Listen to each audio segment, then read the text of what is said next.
Buenas, buenas. 20 de septiembre, sábado. Espérese, no veo. 22:59. Es que me alejé mucho de la pantalla. 22:59 de la noche. O sea, ya son las 11 de la noche prácticamente, ¿verdad? Y estamos grabando Convergencia que se va a estrenar mañana domingo 21 de septiembre a las 5 de la mañana. ¿Cómo está, Ana Cris? Todo bien, Richard, aquí imponiéndole el reto a Richard Ordóñez para que dure menos de una hora. Vamos a ver si el señor lo cumple, costarricenses. ¿Qué opinan Vean, ustedes? Un en gusto tenerlos realidad acá, como siempre. la petición la hice yo y el reto me lo puso Ana Cris. Vamos a ver, Ok, entrémosle. ok, entrémosle. Dícese que comenzó con la gira del señor presidente en San Carlos, precisamente con la inauguración de una escuela en Pital, donde precisamente ahí estuvieron demoliéndola y a la salida de esa escuela, de esa inauguración, se dio este video, este intercambio, donde se hablan una serie de cosas importantes que vamos a primero poner en contexto, y después vamos a comentarla brevemente. Ok, listo. Entonces vamos a poner el video y la comentamos. Ok. Es la costumbre de los que llegan a las 11 de la mañana y al Congreso a hacer trencito y se van a las 2 de la tarde. Saben de quién hablo y no trabajan viernes, como el presidente legislativo. No trabajo todos los fines de semana. Yo no descansaré este fin de semana, entre otras cosas, porque tengo muchas obras que entregarle a la zona norte del país. Eso es lo que estoy haciendo. Ya yo dije lo que tenía que decir sobre el lunes. 9 diputados ya pidieron permiso para ausentarse el lunes, don Rodrigo. Entre ellos, por ejemplo, don Dani Vargas, que dice que apoya que se levante la inmunidad, pero ni siquiera va a estar en la votación. Mire, esos detalles no los manejo, es que esto a mí no me desvela, en lo más mínimo. Pregúnteme de lo que está pasando en otras partes del mundo con los precios del petróleo, los bonos del gobierno argentino, etcétera. Yo me informo de lo que tengo que informarme para ejercer la función que me dio el pueblo de Costa Rica. Esos detallitos, el que cuenta frijolitos uno por uno es Rodrigo Arias, yo no. Presidente, saludos, ¿cómo está? Estamos ¿Cómo en San está, Carlos. Alan? Tiempo Gracias, no señor ver. presidente. Gracias, igualmente, gusto saludarlo. Estamos en San Carlos. ¿Me puede indicar sobre los últimos esfuerzos, presidente, que se están haciendo en la frontera norte, en Cruzitas, para evitar esa inestabilidad que presenta la zona? Vea, yo sigo de necio en la palabra, tal vez, don Alan. Eso no lo vamos a poder controlar bajo el marco jurídico existente. Tenemos miles de policías en este país en Operación Soberanía, que ahí hay muchos cientos de policías. Tenemos cientos de policías en Cruzitas. Tenemos cientos de policías manteniendo a los sicarios que el Poder Judicial rehúsa encarcelar por capricho, alcahuetería o peor, bajo control.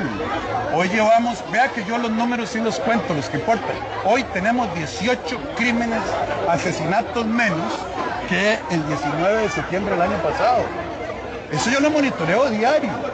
Entonces, mientras haya gente tan absolutamente mentirosa y demagógica, como un señor que yo no conozco, Edgardo Araya, que dice que poniendo lecherías y fábricas de queso sobre el cianuro y el mercurio que hay ahí, ese desastre ambiental, se va a arreglar el problema. Yo se lo digo a usted y al pueblo de San Carlos. En Indio Maíz hay una concesión a una empresa china y allá hay oreros. ¿Para dónde se van a ir? Pero estos irresponsables que causaron este desastre y los diputados de la Asamblea Legislativa que no dan la legislación que se necesita son los culpables de esta crisis. Nadie más. Es Rodrigo Arias y su Roberto Dobles, que por cierto les prescribió la pena el caso de Cruzitas, de la misma manera que les prescribió el Bobo, de la misma manera que les prescribió a él y a Rodrigo Arias la evasión de impuestos brutal de la Liliana por días, como que el dios de la prescripción en algún poder perjudicial estuviera contando cuándo había que llevarlo a juicio para que dijeran no. Esos son los desastres, no son solo desastres ambientales, desastres económicos, desastres sociales, pero sobre todo desastres morales. Y siguen mintiendo. Eso no se va a arreglar hasta que llegue una Asamblea Legislativa que diga vamos a concesionar, como en todas partes del mundo, esa extracción de oro para que una empresa invierta en la seguridad, para proteger los activos que nos pertenecen a todos. Presidente, quedándonos como última pregunta, ahí mismo, en esa zona, la comunidad de Chorreras, más o menos unas 70 familias, están... Listo. Bueno, como les dije, esto fue a la salida de la inauguración de la Escuela de Epital de San Carlos, donde generalmente el presidente pues da un discurso, pero la salida, la entrevista se torna muy interesante porque es como las preguntas del diario, entonces que los periodistas afortunadamente hacen y podemos utilizarlo para tenerlo acá. En contexto, habla de las pequeñeces se refiere a esto que tiene que ver más con lo que va a pasar el lunes.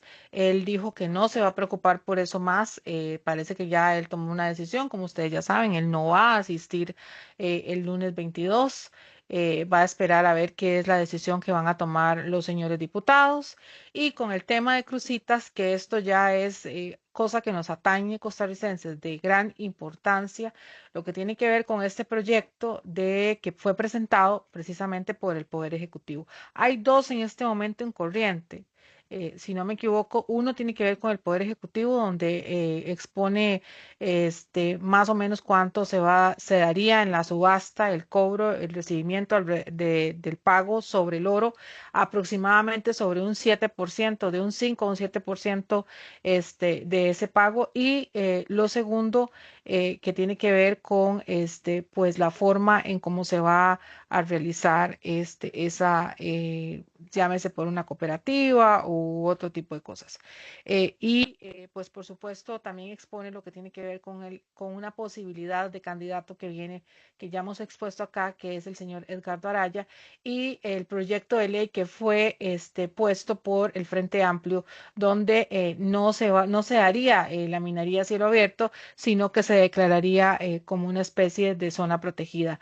Recordando además, aquí poniendo en contexto al señor presidente con algo importante, el tema de Indio Maíz va a ser declarado supuestamente por Nicaragua como una reserva también. Entonces, el sector donde se está dando la explotación de oro del lado de Nicaragua podría hacer que esas personas pasen para el lado costarricense. Entonces, ciertamente eso es a lo que él está llamando la atención, que nos pongamos pilas con esto porque esto implica un gran problema. Si ya tenemos un problema en este momento con coligalleros y gente que lo está haciendo de forma informal e ilegal, llevándose oro que nos pertenece, podría complicarse de cierta manera. Hay que ver hacia el futuro. Eso fue lo que dijo el señor presidente. Es un tema un poquito parecido al de seguridad, porque en seguridad se puede hacer más con un marco legal que lo permita. En Crucita se puede intervenir y se pueden Ujú. hacer cosas con un marco legal que lo permita, pero el proyecto que presenta el Frente Amplio y por el que habla este señor Edgardo Araya, en realidad no significa un problema, una solución vinculante, una solución real, digamos, sino que más bien suena más como una aspiración. Lo que hay que hacer Ujú. es intervenir la zona, resguardarla, eh, abrir una licitación, traer una empresa especialista que se encargue de extraer el oro que hay, pero que al mismo tiempo trabaje en la reconstrucción del ecosistema y que al mismo tiempo brinde trabajo y soluciones para la comunidad, ¿verdad? Eso es lo que se necesita. No, no tanto hacer un proyecto turístico sostenible o cosas por el estilo. Es un tema de gestión. Y eso es lo que quiere decir el presidente. Mientras no exista un marco legal que le permita al gobierno hacer algo, no va a poder hacer nada. Cuando quiera hacer algo fuera de un marco legal o de una ley que se lo permita, le van a caer encima inmediatamente. Y hay que entender, en el plano privado se puede hacer todo lo que no esté prohibido, pero en el plano público Exacto, se puede hacer únicamente lo que está permitido. exacto. Son dos universos diferentes. Excelente, señor Richard Ordóñez, exactamente así. Y dicho esto, nos vamos directamente para lo que sucede ese mismo día, que tiene que ver con la graduación del bachillerato para la empleabilidad en San Carlos, donde obviamente hubieron varios testimonios, pero específicamente las de una madre joven que dijo ser esposa, ser madre. De hecho, hace poco fue de un pequeño, y donde describió la razón por la cual no pudo continuar sus estudios.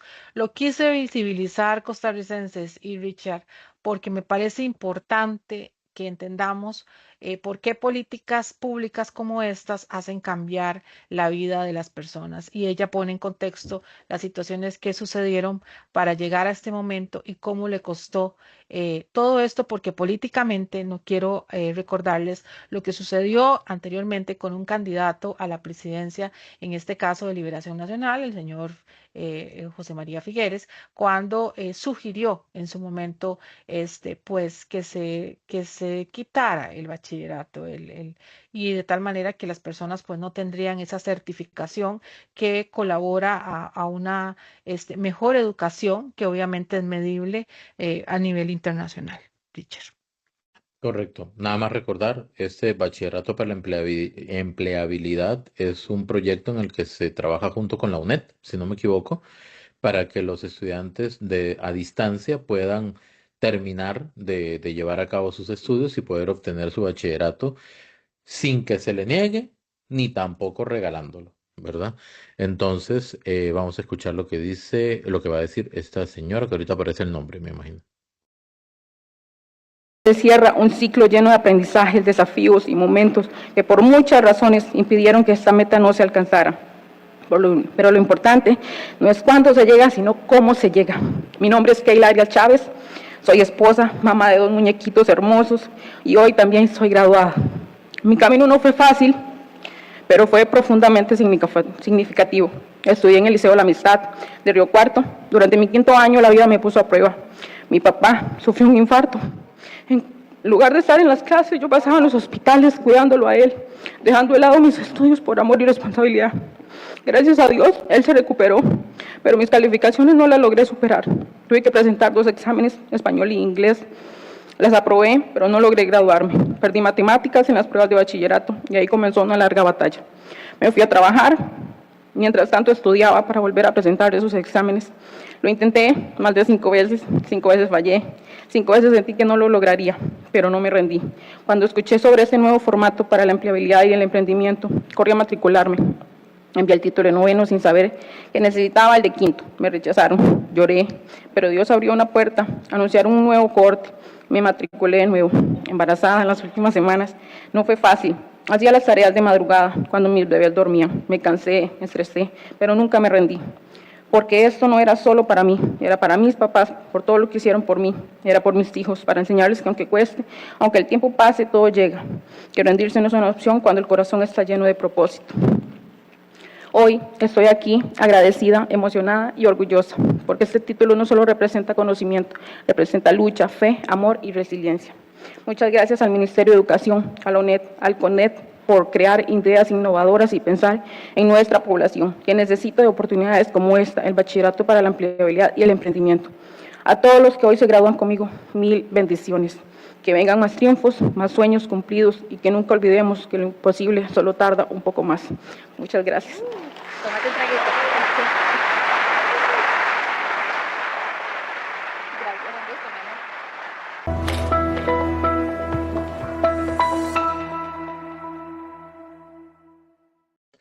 Listo, Ana. Comentarios. Ok, bueno, ciertamente es importante tener conocimiento de este testimonio que me parece de parte de, a ver, las políticas públicas están inspiradas en personas como ella. Las necesidades y los cambios de los cuales nosotros tenemos que ser testigos o tenemos que mover el Estado es a través de personas como ella. Ella solamente es un caso de los tantos, porque inclusive en los mismos graduados había una pareja, ¿verdad? ¿Se imaginan los cambios trascendentales que podía tener esta madre joven y de lo que podría colaborar específicamente para su hogar, ¿verdad? Y el ejemplo, obviamente, que le da a sus hijos y a su familia. Para mí, este tipo políticas o de programas son sinceramente el ser de cómo un Estado debe solucionar la vida de los costarricenses. O sea, ¿para qué es un Estado si no es en sí mismo? Es un Estado para resolver los problemas y ejecutar y dar soluciones. Sí, vamos a ver. El Estado debe brindar las facilidades y las oportunidades, los elementos para que las personas puedan lograr lo que quieren. En ocasiones podrá ayudar con un bono de vivienda, en ocasiones, o con una vivienda de bien social, pero no va a ser siempre, ¿verdad? Y tampoco debe ser la función del Estado solucionar de esa manera los problemas de toda la población. Tiene que decirle, bueno, aquí está la oportunidad que no tuvo durante ese tiempo para que ahora pueda llevar a cabo lo que necesita hacer. Y eso fue justamente lo que estamos viendo en este momento, ¿verdad? Y muy contento por este tipo de situaciones porque lo que reflejan justamente es que el costarricense cuando quiere y cuando se le da la oportunidad puede lograr cosas importantes y este es un ejemplo. Bueno, nos vamos directamente al reportaje de la declaración jurada de Bulgarelli. Richard nos lo va a reflejar y posteriormente vamos a comentarlo. Listo, entonces vamos a ver, recordemos, ¿verdad? Que estamos en medio de un huracán previo al 22 de septiembre, lunes, que se va a votar si se levanta o no la inmunidad del presidente y días previos, pues comienzan a salir situaciones como, por ejemplo, que el BCIE se pronuncia y dice que va a iniciar un proceso de arbitraje, posiblemente un embargo de bienes. En el proceso de arbitraje a nivel internacional van a ver si recuperan la reputación, o sea, cuantifican la reputación perdida del banco y se la cobran a Bulgarelli, eventualmente también el contrato, no se sabe, y al mismo tiempo Cristian Bulgarelli mete una denuncia o denuncia directamente al presidente y al director por medio de Costa Rica, del Banco Centroamericano de Integración Económica, Erwin Masís, ¿verdad? Diciendo que hay coacción para que él cambie su testimonio. Entonces, en medio de eso, sale ese reportaje de Central Noticias que lo vamos a ver a continuación. Perfecto.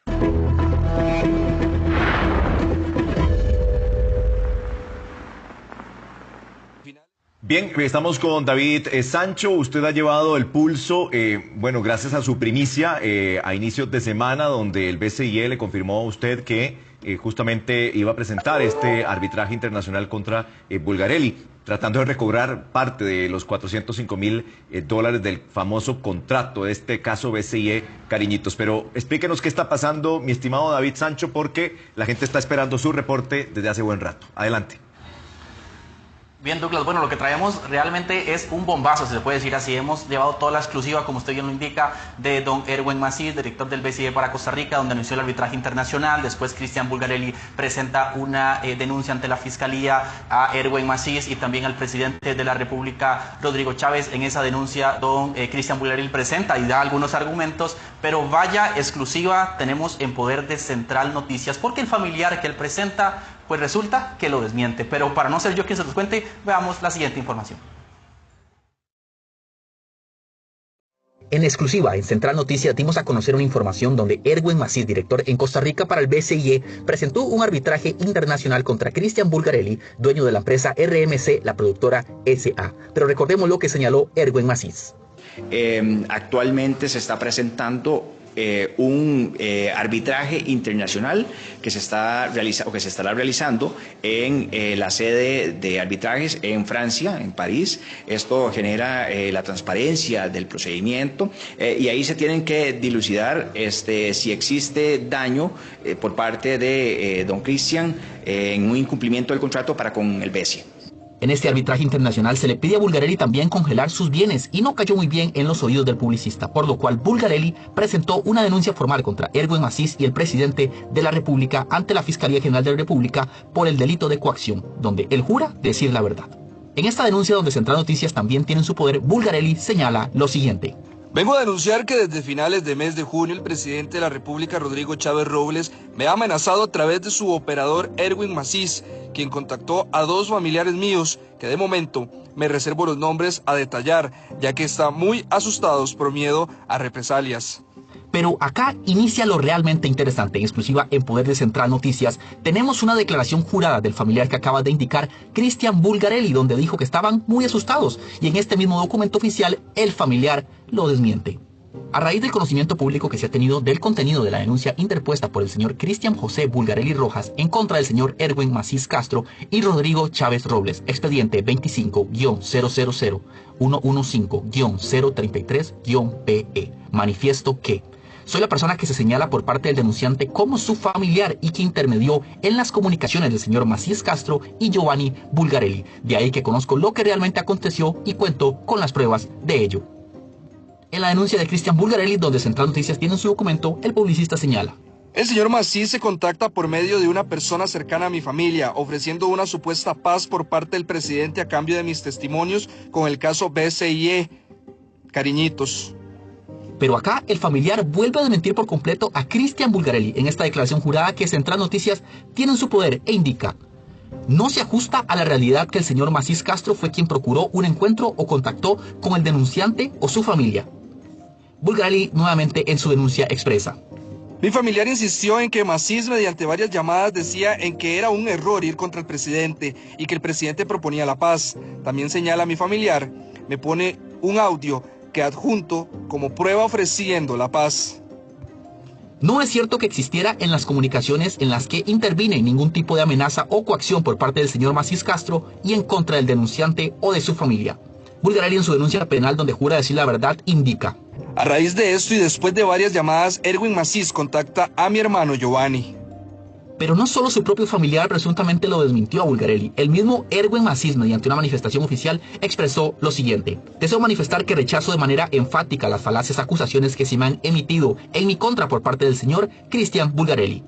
Recordemos que otro cuestionamiento de Cristian Bulgarelli fue en su comparecencia en el Congreso, donde aseguró que el presidente Rodrigo Chávez no le había dado órdenes, pero tiempo después se convirtió en el testigo de la corona del fiscal Carlos Díaz y cambió su versión. Como dice el presidente de la República, ¿a cuál Bulgarelli tendrá que creerle? ¿A cuál Cristian Bulgarelli le creemos? Al que filma a su papá anciano amenazándome. Al que jura que sí y después jura que no. Al que dice que lo amenazaron hace meses, pero hasta que el BCE le dijo, ¿sabe qué? Usted tiene que pagar cientos de miles de dólares, ahí sí empieza meses después a decir que lo amenazaron. Al Cristian Bulgarelli, que tiene como abogado a Cristian Arguedas, que es el abogado de Baruch. ¿A cuál de los miles de facetas, caretas falsas de Cristian Bulgarelli le va a creer? Bien, Douglas, cierro con las palabras del presidente de a cuál Cristian Bulgarelli le tenemos que creer, porque yo saqué extractos específicos que también quisiera leerlo aquí con usted, Douglas, porque la denuncia de Bulgarelli, para traerlo otra vez a contexto, dice: denuncia Bulgarelli, afirma que Erwin Macís fue quien procuró el contacto con su familia, pero en esta declaración jurada donde Central Noticias tiene acceso, dice: no se ajusta a la realidad que el señor Macís Castro fue quien procuró un encuentro o contacto con el denunciante de su familia. Es decir, todo lo que dice Cristian Bulgarelli en la denuncia que él jura y presenta ante la Fiscalía, ante el fiscal general también, donde es el testigo de la corona, Carlos Díaz, pues resulta que un familiar lo desmiente. Vamos a ver, las versiones están ahí, la gente tiene que tomar la decisión, tiene que tener todos los elementos para que puedan sacar una conclusión. Lo cierto es que esta declaración jurada no vendrá sola, hay pruebas que se van a aportar y que indican que se estaría desmintiendo cómo fue el contacto inicial, porque lo que sí hizo don Cristian Bulgarelli hoy fue dar entrevistas, es más, creo que le dio una entrevista exclusiva a CR hoy, me parece, que además aportan hoy unos pantallazos de WhatsApp, y ahí es donde la otra parte dice: no señores, suave, la historia no fue así, tenemos las pruebas para desmentir a Cristian Bulgarelli, que como usted bien indica, se convierte entonces en el testigo de la corona, que había comparecido ante los diputados diciendo una cosa y ahora cambiando otra versión, y se convierte pues en una pieza fundamental en esta investigación contra el presidente por el presunto delito de concusión, y que el lunes tendremos pues el resultado si se levanta o no la inmunidad. Es un tema denso.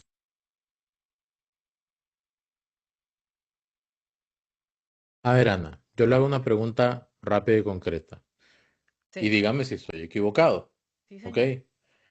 Cristian Bulgarelli dice que Erwin Macís los contactó para negociar, pero la Correcto. contraparte dice que fueron los Bulgarelli quienes contactaron a Erwin Macís para negociar. Correcto. Ok, ese pequeño detalle hace una diferencia Enorme. mundialmente gigante, ¿verdad? Sí. Em, no estamos para juzgar, no estamos para concluir, pero como dice Douglas Sánchez, ahí están los elementos, ahí están las versiones. Hay una captura de WhatsApp que por ahí anda, Sí. donde Las conversaciones. esa conversación, donde se corta en la imagen de tal manera que se ve desde donde viene el mensaje de Erwin Macís y contesta, me imagino que Giovanni Bulgarelli o el otro familiar, no sé cuál de los dos, ¿ok? Pero eso no significa que ahí comenzó la conversación. Esa conversación ya había comenzado. Entonces, no sabemos exactamente. Ahora, el tema es, vamos a hablar de supuestos, Ajá. ¿ok?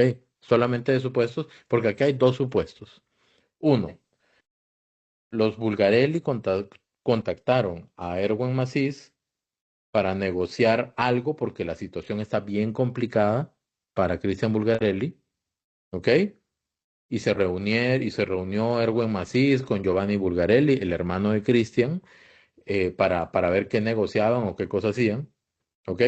O pasó así, o Erwin Macís del BCIE contacta a los Bulgarelli, según Cristian Bulgarelli, por encargo del presidente, para negociar y cambiar la versión. Son dos historias completamente distintas. Completamente distintas. En una se deja muy mal al presidente, o se pretende dejar muy mal al presidente, y en otro queda peor Bulgarelli, porque Bulgarelli ya está, o sea, Cristian Bulgarelli no está en buenas condiciones reputacionales ahorita. O sea, si dijo algo en la asamblea y dice algo diferente en la fiscalía, ¿Qué y, credibilidad puede tener? y en el escenario B de lo último que estamos hablando, Cristian Bulgarelli eventualmente estaría contactando por cuenta propia a Erwin Macís para ver si arreglan algo. Eso está enredadísimo. Enredadísimo. Y ojo, no estamos concluyendo nada. Estamos viendo lo que está. Solo hechos. Aquí, bueno, hay varios otros hechos que quiero aportarte. Es el famoso audio, que tampoco estaba muy claro, no tenía ningún contexto ni nada por el estilo, inclusive se oía como un bebé al fondo, donde en realidad no tiene sentido porque el presidente no tiene bebés, ¿verdad? Tiene una niña ya de cierta edad que no es ninguna bebé. Nada más para aclarar lo de ese audio que usted dice. Ese Sí, audio al que usted se refiere es en el que el presidente, se escucha al presidente exacto. aparentemente, porque también Que puede ser IA, ¿ok? sí, exacto. Es que eso es lo que ellos aportaron. Entonces, supuestamente esas son las pruebas que ellos supuestamente están dando. En ese Entonces, audio, nada más para aclararlo, en ese audio el presidente dice, cuando se fuma la pipa de la paz, se entierran las las hachas, hachas, ¿verdad? Y la promesa las cumplida, espadas, etcétera, no, la etcétera. promesa, no, la La palabra palabra empeñada es palabra cumplida. es la Exacto. ¿Qué es? promesa cumplida, algo así. La cuestión es que ahí de fondos, según me indica, se escucha un bebé, pero ahí esa frase se pudo haber dicho ayer, esta mañana, hace 10 minutos o hace 10 años. No hay ningún contexto, prueba, circunstancia que nos dé que ese audio haya sido en el contexto de lo que el señor Bulgarelli está diciendo. O sea, es que eso puede decirlo cualquiera. Yo puedo decir lo que está hablando conmigo, puede decirlo usted. O sea, no hay contexto, prueba de que eso haya sido en el momento que él está aportando. Exacto. Está también lo que vos acabas de decir de los screens de las conversaciones que supuestamente tenía con el señor Erwin Macís, que también no se sabe qué había antes, qué había después, ni el contexto de la conversación. Entonces no tenemos como que sea verdadera prueba. Estos son los hechos que ellos están supuestamente aportando. Las Ahora, pruebas deben encajar sí, en la circunstancia, en el sí, tiempo sí. y en los sujetos que intervienen en esa interacción. Si no, Cronológicamente hablando, estamos sí, hablando, ¿verdad? la prueba tiene que decir que fue una conversación entre Ana y yo. Ajá. y que fue en el tal hora, 20 de septiembre a las exacto, 11:29 exactamente, muy en bien, el Richard, contexto de exactamente, esta conversación. Si eso no exacto. encaja ahí, no sirve. No es prueba, no es prueba para lo que usted supuestamente está queriendo aportar o probar, etcétera. Sí. Y aquí solamente quiero aportar otros hechos. Bueno, uno, recuerden que se había develado el famoso arbitraje, ¿verdad?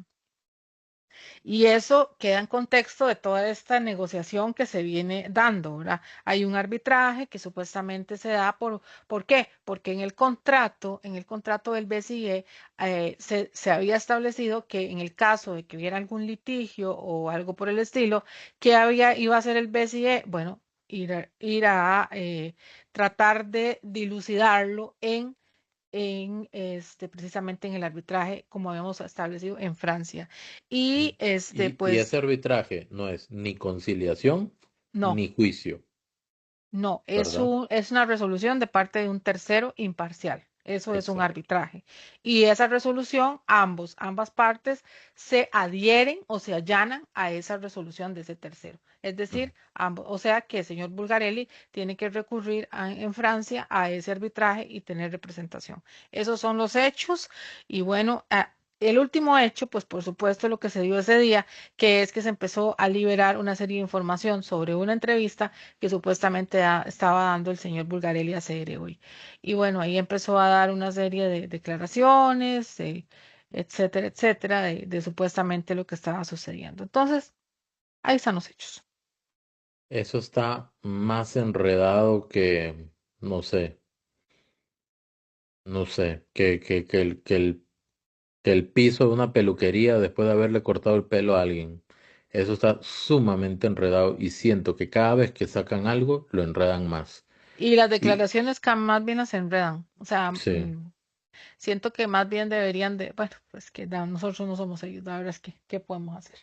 Sí, sí, sí, nada más que tiene que haber un grado de responsabilidad. Aquello que vayan a compartir hacia los medios de comunicación tiene que ir con total claridad. No se puede sacar un audio diciendo, esta es la prueba. Eso no, perdón, no sirve de prueba. Si el audio viene así, así, tal cual lo muestran, eso no sirve de prueba. Si sacan un screenshot o una captura de pantalla de una parte de la conversación, eso no sirve de prueba.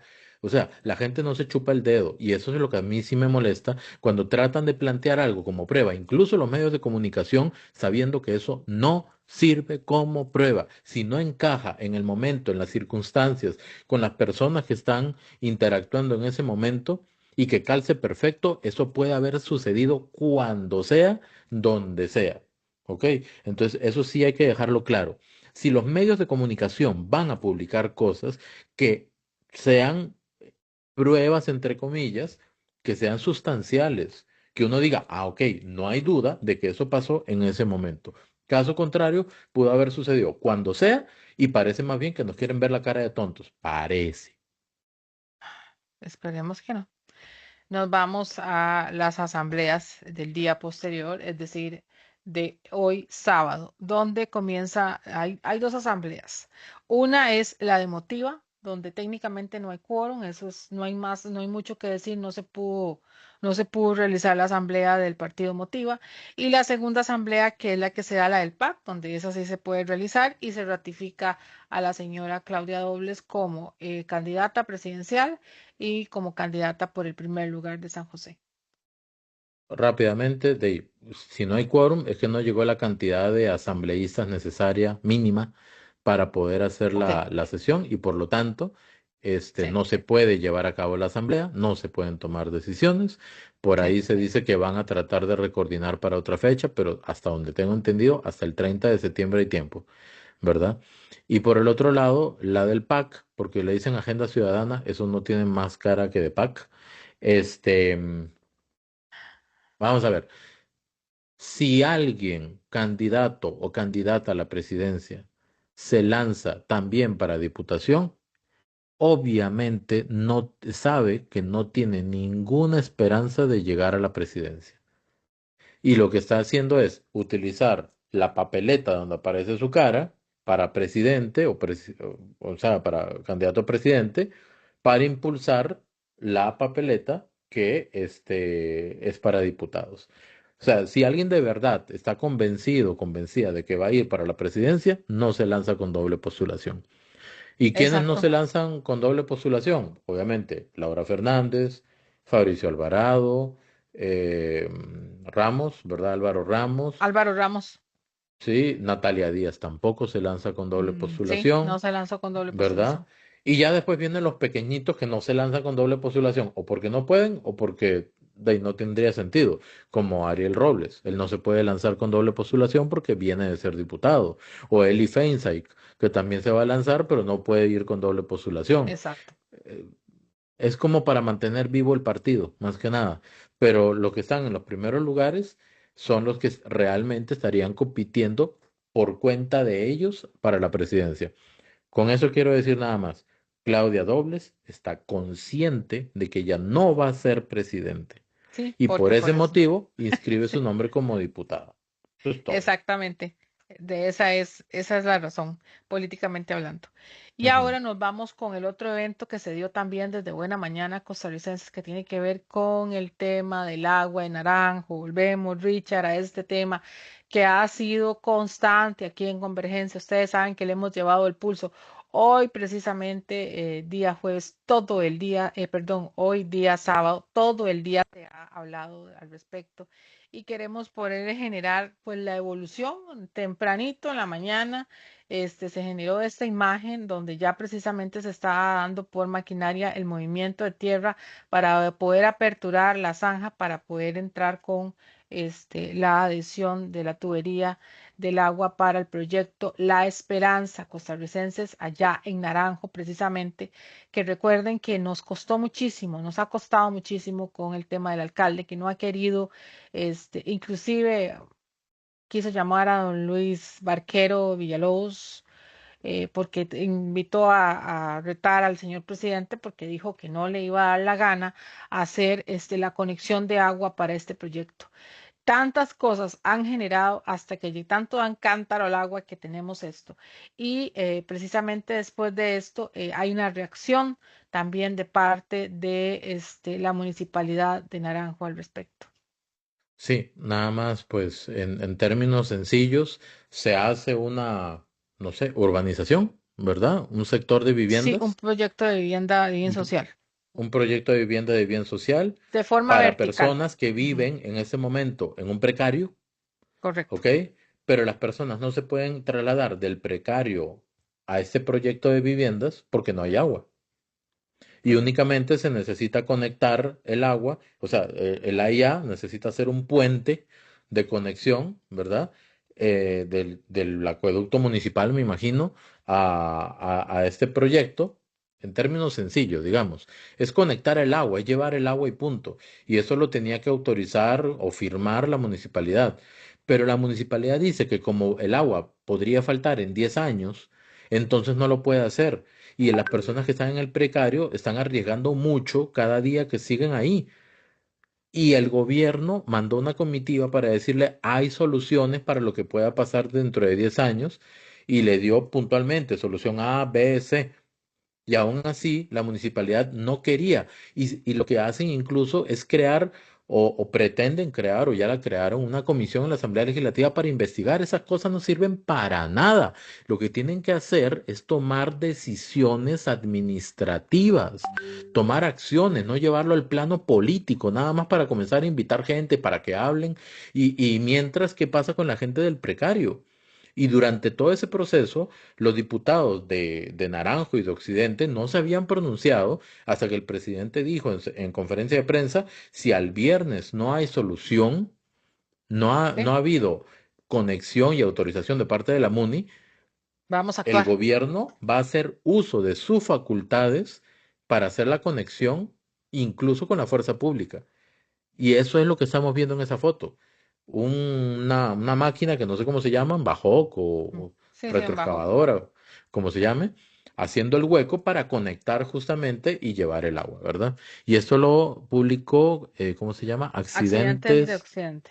Accidentes de Occidente. Pero también son 100 familias, ¿verdad? Las que Eh, estarían beneficiándose más con o menos ese, 120. Sí, más o ok, menos 120. 120. Y aquí ya vemos a la municipalidad de Naranjo con las noticias que van publicando, donde indican de que están siendo violentados. Dice: gobierno violenta autonomía municipal y derecho constitucional al debido proceso con intervención privada, fuerza pública y el AIA en acueducto municipal y calle cantonal. O sea, que el gobierno llegó, agarró el acueducto municipal, llegó el AIA, rompieron la calle y comenzaron a conectar la tubería. En pocas palabras, eso es lo que están diciendo, ¿verdad? Pues, Richard, ¿sabe?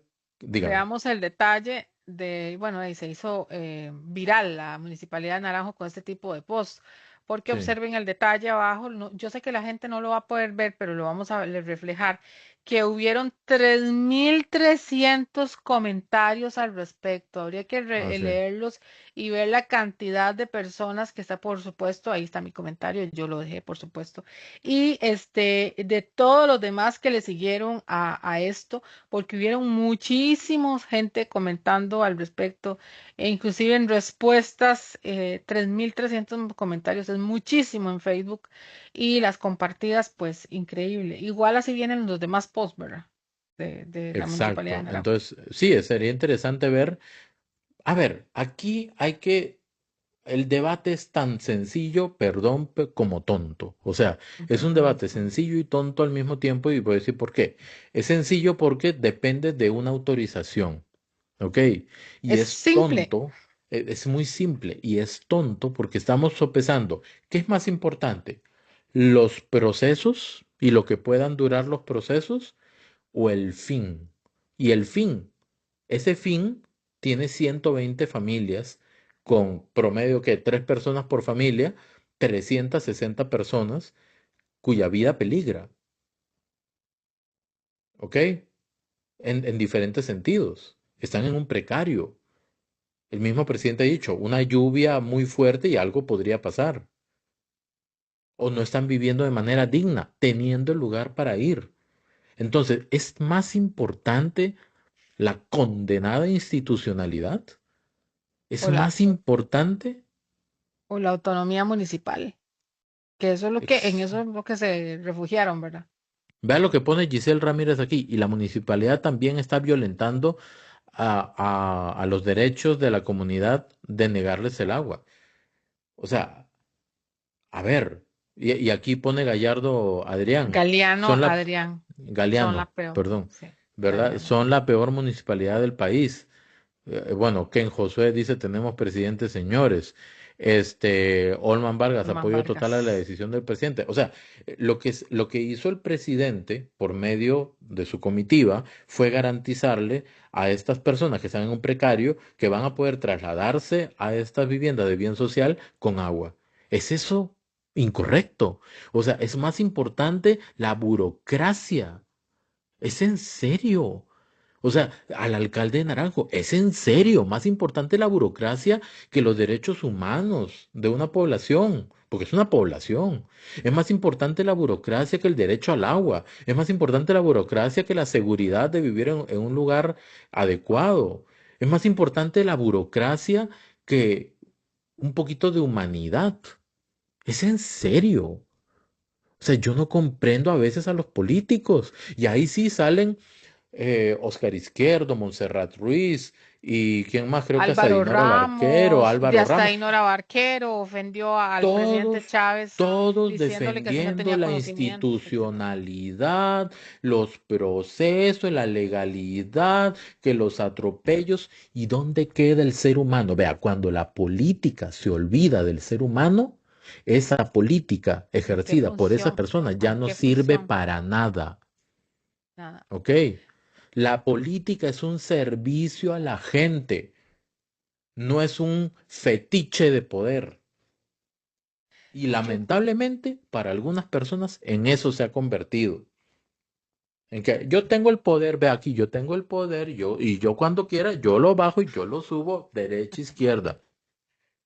¿Eso es la política para algunas personas? sí, sí, qué O sea, triste, pero eso sí.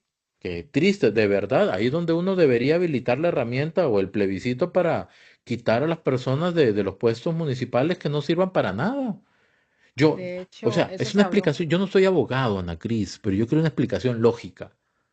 Si No, tenemos vos personas en estás condiciones en precarias sintonía. y un lugar donde las podemos trasladar y que solamente necesita agua, y que si el problema futuro del agua está subsanado con opciones que da el gobierno, ¿por qué diantres? ¿Por qué diantres el alcalde no traslada, ¿ok? ¿Por qué no le da la gana de trasladar a las personas de este precario a este sector de viviendas de interés social? Es Pero él dijo que no le daba la humanidad, gana. Él es dijo que no le daba la humanidad, gana. es humanismo. Yo quiero ver si el alcalde va a tener las agallas para trasladar a esta gente que ahora va a ir a esta vivienda de bien social y devolverlas al precario. Quiero ver si va a tener, y ojo, las agallas para hacer eso. O desconectarles el agua, porque ya la conectaron. Y esa es otra cosa que yo me replanteé, nos replanteamos, de hecho, o sea, si ya se hizo, ¿qué va a hacer la institucionalidad? Si va otra vez a darnos algún tipo de resolución, declaración o lo que sea administrativa, donde la cual le digan, no, es que ya no se puede, aunque el agua es un derecho fundamental y ustedes lo merecen y lo necesitan. Por cierto, que el señor presidente dejó muy claro por ahí sobre este tema de cómo nosotros tenemos que ponernos pilas sobre esto y que ya se había hablado al respecto de que se necesitaba este proyecto y de cómo la misma Sala Constitucional no había liberado el tema del recurso de amparo desde el 7 de agosto. También habló ciertas cosas sobre un magistrado en específico de la Sala Cuarta y de cómo en el pasado sí se había generado rápidamente, por ejemplo, para el caso de Parque Viva, entre otras cosas más. Pero yo personalmente, con respecto a las diputaciones, lo he dicho abiertamente, es increíble lo que está sucediendo, costarricenses, cómo pareciera. Desde hace rato lo venimos diciendo, las casualidades no existen, ticos, no existen. Esperemos que estos nuevos pronunciamientos, sobre todo de la diputada Montserrat Ruiz, no sean casualidad, porque yo creo que el pueblo más que nunca se está dando y está muy atento de qué es lo que están haciendo y lo que no hacen definitivamente. La posición de Óscar Izquierdo, de Álvaro Ramos, de Dinora Barquero y de la señora Montserrat Ruiz, lo único que salen es darle la palmadita de espalda a un alcalde que no está cumpliendo con su deber. El deber del alcalde es ir en procura de los ciudadanos. Señor Randall Vega, usted tenía hace más de un mes y medio de haberle hecho la interconexión a esos ciudadanos de Naranjo, que no es que por el hecho de que no tengan dinero no tienen los mismos derechos que cualquier ciudadano costarricense. Si es que lo que estamos procurando es tener una mejor Costa Rica en la que todos seamos iguales, las leyes procuran para todos por igual. No es que unos para unos más y para otros menos. Eso no sucede ni funciona así. Así Aquí que nada más, ajá, ese perdón. es un tema a tomar en cuenta. Este es un pronunciamiento de la Unión Nacional de Líderes Sí, de Gobiernos de Locales, gobiernos locales. respaldando a la MUNI, ¿verdad? De Naranjo. Luego publicaron, ¿verdad? Que hay una conexión ilegal a la tubería del acueducto municipal, que podría ocasionar fugas y dejar sin agua a los vecinos de Naranjo Centro. Vamos a ver si eso pasa, ¿verdad? Dice que el gobierno daña calle cantonal y tubería principal y pone en riesgo garantía de 216 millones de colones. Ya comienzan a poner todos los peros del mundo. Vea, era Siguen tan poniendo peros. fácil, era tan fácil como dar una autorización. De verdad, Ana y a las personas que ven, ustedes creen que de verdad vale tanto la institucionalidad y la burocracia Por como para encima de la gente. ponerla por sobre los derechos humanos? Sí, O sí, sea, no, si alguien piensa así, perdón, apague y vámonos. no sirve para ser funcionario público, No. lárguese. A quien piense eso, a eso me refiero. ¿Ok? O no se postule para ser alcalde. Empezando por ahí, Richard, porque No, ni no sé, para ser ningún funcionario cualquier público. funcionario público que piense que es más importante el proceso que la dignidad humana, mejor lárguese. Sí, sí, sí. Y sobre todo entender, puña, es que a mí me pareció increíble. ¿Cómo vamos a prevalecer la famosa autonomía municipal sobre los derechos humanos de personas que necesitan algo tan básico como el agua? ¿Pero qué quieren? ¿Qué es lo que quieren? ¿Quieren seguir con esos discursos falsos? Y que nosotros caigamos de nuevo ay, sí, vamos a creerles todo lo que usted diga. Entonces, como lo dice el jefe de fracción, la diputada de Naranjo, y lo dice, entonces es santa palabra y nosotros vamos a decir que sí. No, señores, por favor, no se burlen de la inteligencia del pueblo de Costa Rica, porque es todo el pueblo. Todo el mundo está pendiente de eso y queremos que le pongan el agua a Naranjo. Por dicha ya se lo puso el señor presidente. Nos vamos con el spot de Laura Fernández, Richard. No, Ya perdón, mismo. un momento. Primero la presidenta ejecutiva de la IA. Bueno, igual nada más cambiamos de pestañita. Ok, perdón. Ok. Yo dije, ya va. Ok, vamos a escuchar lo que dice la presidenta ejecutiva de la IA. Perdón. De parte de la IA, queremos aclarar que no se está violentando la autonomía municipal. El acueducto sigue estando administrado por el gobierno local. Simplemente estamos velando para que todos los costarricenses tengan acceso al agua pública. Tenemos informes técnicos con criterios legales que respaldan las acciones realizadas el día de hoy. También se ha coordinado con el presidente del Consejo Municipal para explicar dichos informes y todo está dentro del margen de la legalidad de la IA.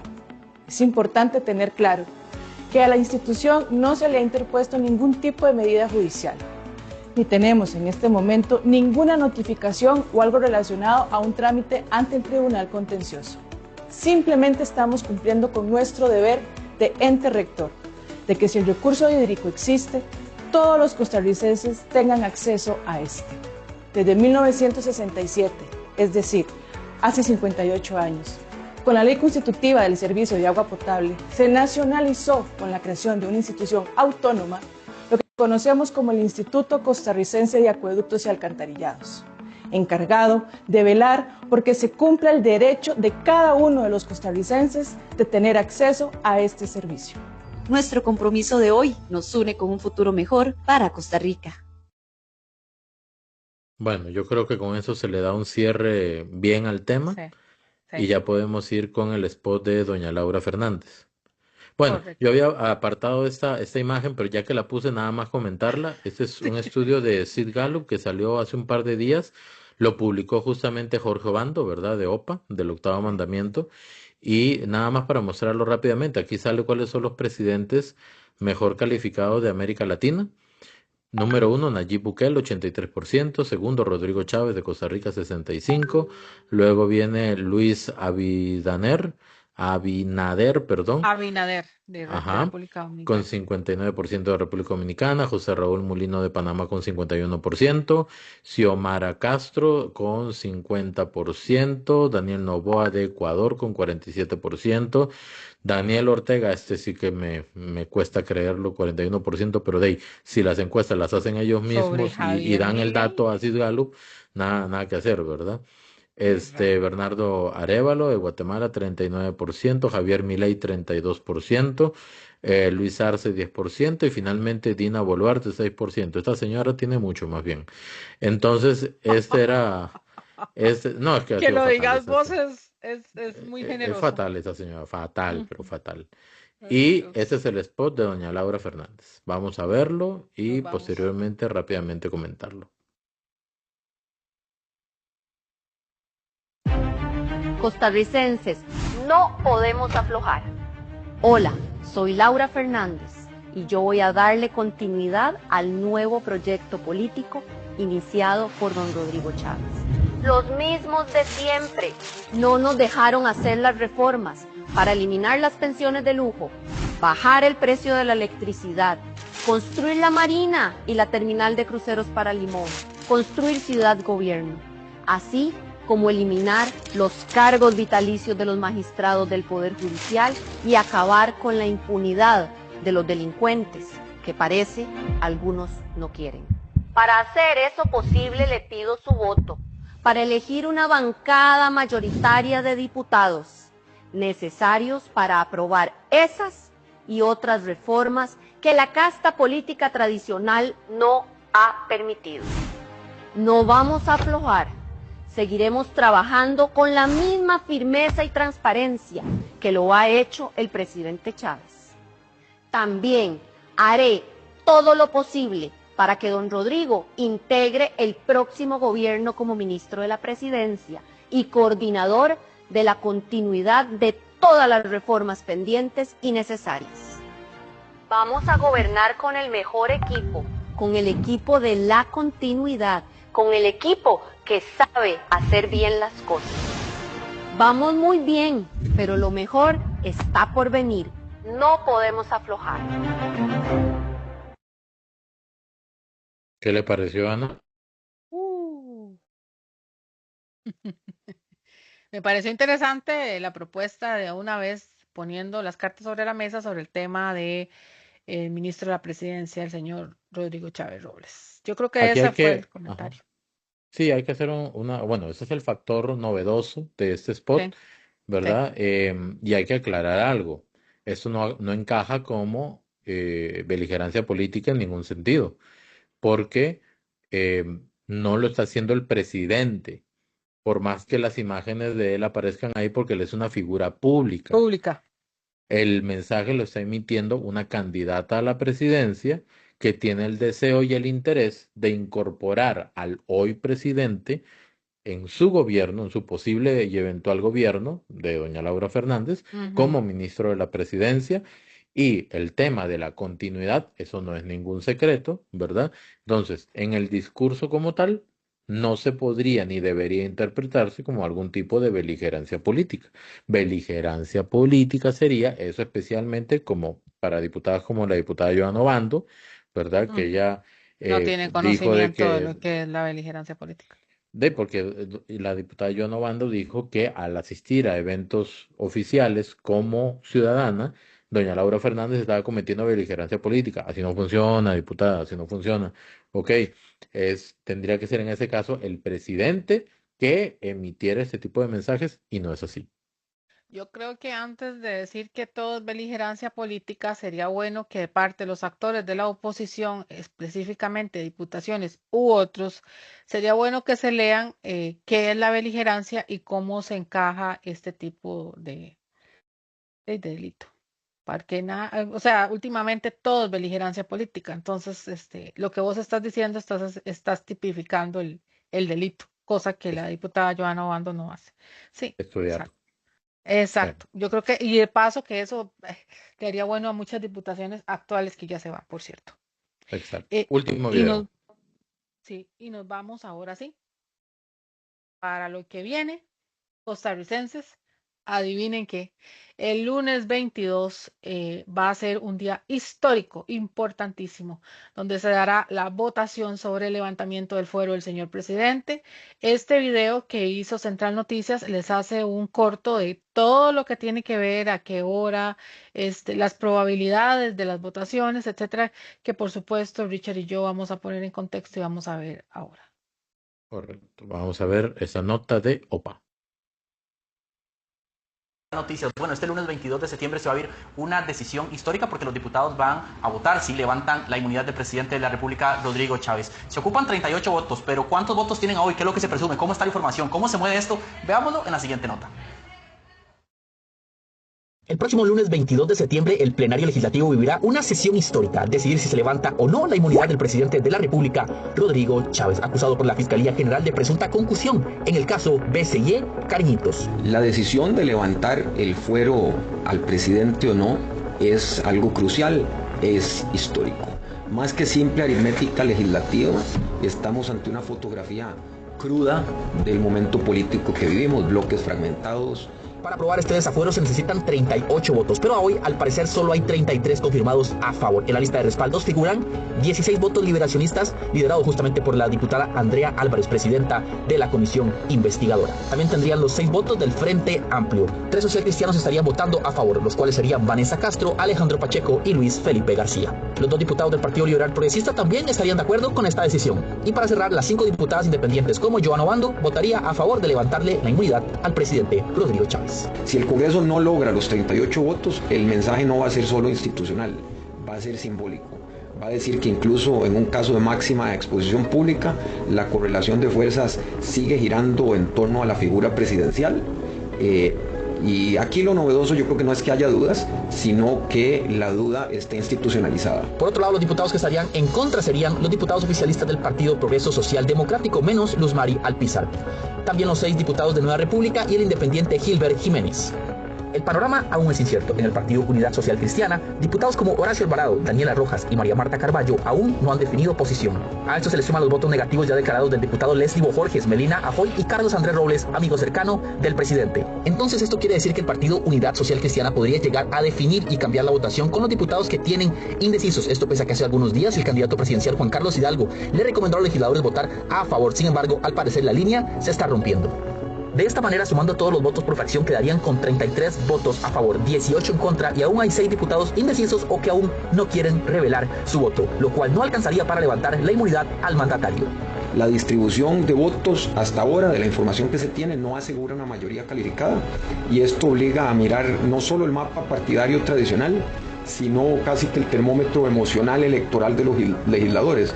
Yo creo que al final vamos a tener un punto interesante de ver quién vota a favor y quién vota en contra.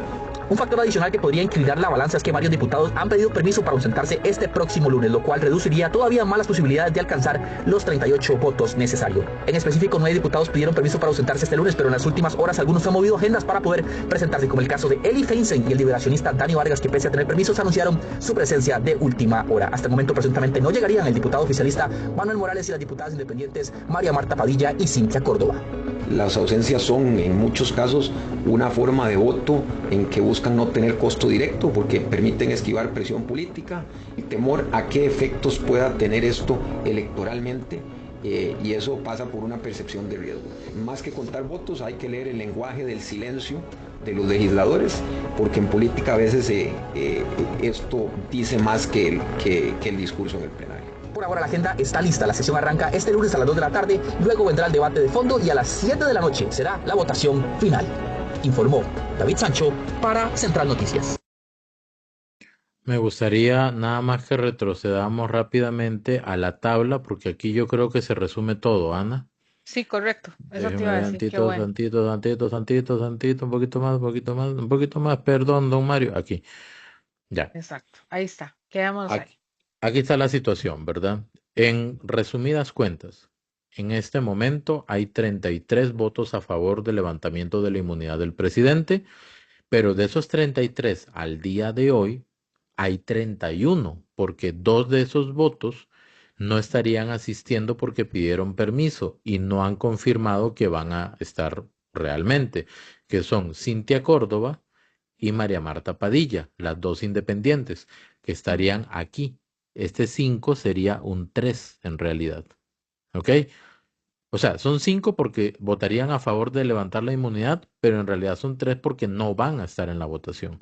Tendrían 31. Aquí lo curioso es ver al PUSC. La unidad está desunida, pero en partes iguales. ¿Verdad? Recordame, Richard, recordame Sí. quiénes son los que están a favor, porque yo sé que es Vanessa Castro, Luis Felipe García y el otro es Carlos Felipe García, Carlos Vanessa Felipe Castro García, y Alejandro Pacheco y van a votar Alejandro a Pacheco, favor, a cierto, favor sí. de levantar la inmunidad. En contra, Alejandro Pacheco Leslie era el que no tenía acuerdo. Bojorges, Melina Ajoy Lina Hoy y Carlos y Andrés Carlos Robles. Andrés Robles. Ajá. Apuntaremos. Y los que no saben son Horacio Alvarado, Alvarado, sí, Horacio ¿verdad? Alvarado, Daniela y María Marta Padilla. Daniela Rojas. Rojas Rojas. y María Marta Carballo. Sí, Carballo. ¿Ok? Y María Marta Carballo son los que no están seguras todavía. Uy, De yo dije María del Marta PLN no están seguros José Joaquín Hernández Hernández, y Carolina Delgado. sí. Y de los independientes, me imagino que este que no sabe es, ¿cómo se llama? El que era del PLP, Luis José Diego Vargas, Luis Diego Vargas, me imagino, porque casi que es seguro que Gilbert Jiménez, que es el otro independiente, votaría en va en contra, contra, sí. ¿verdad? Sí, él dijo que iba a votar en contra. Exacto. Entonces, y así estaría distribuido esto. Entonces, si llegaran todos los que van a votar a favor de levantar la inmunidad, serían 33 y quedaría en manos de José Joaquín Hernández, Carolina Delgado, Daniela Daniela Rojas, María Rojas, Marta María Marta Carballo Carballo y Horacio y Alvarado Horacio Alvarado y Luis Diego Vargas llegar y a ese Vargas. mínimo de 38. Si los 6 votaran a favor de levantar la inmunidad, este 33 se convierte en 39. Pero vea, si todos ellos deciden votar a favor de levantar la inmunidad, pero no llegan María Marta Padilla y Cintia Córdoba, quedan en 37. Y ahí muere la cosa. Sí, pero no, tampoco hay gran diferencia. O sea, son No, 2, no, pero es 3, que se 5, ocupan 6. 38, Sí, 38. O sea, ¿verdad? serían Entonces 6 sí habría más. gran diferencia, porque ese voto no llegaría justamente a lo necesario para levantarle la inmunidad al presidente. Esa es la parte numérica. La parte Claro. no numérica es cuáles son los argumentos y los criterios técnicos para decidir levantar la inmunidad al presidente.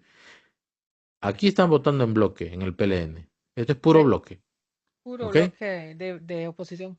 Puro bloque politiquero porque yo no entiendo cuáles son los motivos reales, técnicos, para decir sí, amerita a que se vaya a la sala tercera y que le hagan un juicio al presidente. Diputación. Progreso, Partido Progreso Social Democrático, este es Luz María Alpizar. Sí, esa. Nada que decir. No. El PUSC, de ahí. Digan Carlos ustedes por qué Carlos Felipe Felipe García, Vanessa Castro y Alejandro y Pacheco Alejandro Pacheco. votarían a favor. Porque son como el bloque que se ha mostrado más contrario, de la parte del PUSC, la que se ha mostrado como más contraria al gobierno, más Qué crítico. balanceado es el PUSC, ¿verdad? 3 en Ujú. contra del gobierno, 3 3 a favor, amigables al gobierno, digamos, ajá, y ¿ok? 3 indecisos. Y 3 neutros. Sí, Bueno, no, 3 neutros acá y aquí serían los 3 que 3 en estarían contra. de vez en cuando a favor del gobierno. Ujú. Frente Amplio, ni qué decir. O sea, desde que el Frente Amplio no quiso votar que Venezuela era un narcogobierno, entonces cualquier cosa se espera de ellos. El PLP, pura politiquería para mí, ¿verdad? Sí, Porque sí. no he escuchado un solo argumento para levantar la inmunidad. Y los independientes aquí están: Katia Cambronero, Gloria Navas, Joana Obando, Cintia Córdoba y María Marta Padilla. Y doña Gloria Nada Navas más también. digo los nombres, sí, ahí está Navas también. Y nada Sí, más digo esos 5 nombres y ya que cada quien saque sus conclusiones. sí. Digamos que esa es el resumen de la votación, de cómo estaría, ¿verdad? Y obviamente que vamos a estar pendientes de todos los acontecimientos y lo que vaya a suceder, porque ese es un acontecimiento histórico, ¿verdad? De hecho, yo quiero, pues probablemente lo vamos a estar viendo y a partir de cierta hora vamos a tener un live en TikTok donde vamos a poder seguirle un poquito ya al momento de la votación, ¿verdad? Que es el momento trascendental donde podemos hacer como una medición de qué es específicamente lo que está pasando y cómo terminarán sobre todo de decidir los indecisos, ¿verdad? Las diputaciones indecisas. A ver quién va a asumir